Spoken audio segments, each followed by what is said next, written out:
ప్రజాక్షేత్రంలో ప్రతిపక్షాలను ఎదుర్కొనే ధైర్యం కాంగ్రెస్ నాయకులకు లేదని కేటీఆర్ ఆరోపించారు. చర్చలకు రావాలని ప్రతిపక్షాలకు సవాల్ విసరడం, మధ్యలోనే ఆగిపోవడం కాంగ్రెస్కు అలవాటేనన్నారు. తెలంగాణ భవన్కు చర్చకు రావాలని జూపల్లి సవాల్ విసిరారని, ఆయన కోసం ఉదయాన్నే వచ్చి ఉండగా మొహం చాటేశాడన్నారు. ప్రచారాలు అర్ధసత్యాలతో ప్రజలని మభ్యపెట్టే కార్యక్రమం ప్రతిరోజు కూడా చేస్తానే ఉన్నది.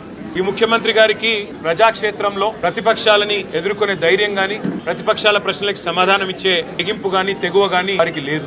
ఈ రాష్ట్ర ప్రభుత్వం మరి ఎన్ని అప్పులు వారికి బీఆర్ఎస్ ప్రభుత్వం నుండి వచ్చినాయి, వారు ఎంత చేసినారు, ఇవన్నీ చర్చిద్దాం, దమ్ముంటే రండి అంటూ మళ్ళీ ఒకసారి పేరు తీసుకుని ముఖ్యమంత్రి గారు నిన్నగాక మొన్న సవాల్ చేశారు.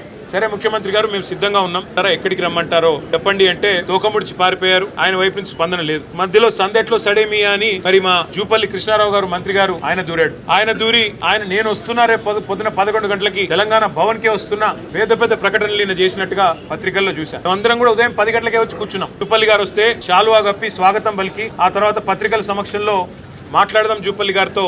మరి ఆయన రాలేదు, ముఖం చాటేసినాడు. ఇప్పుడు ఎక్కడో కూర్చొని మళ్ళీ సేమ్ డైలాగులు, మళ్ళీ చేతగానుడికి మాటలు ఎక్కువ అని. మరొక వైపు మా నాయకులు మాజీ ఆర్థిక మంత్రి హరీష్ రావు గారు సంక్షేమ శాఖలో 2000 కోట్ల కుంభకోణం జరిగింది అని చెప్పి ఆరోపణ చేస్తే దాని మీద 3 మంత్రులు మేము వస్తున్నాం గన్ పార్క్ కి దమ్ముంటే రండి అన్నారు. హరీష్ రావు గారు బయలుదేరితే మరి వాళ్ళే పోలీసు వాళ్ళకి ఫోన్ చేసి మరి భయపడ్డారేమో.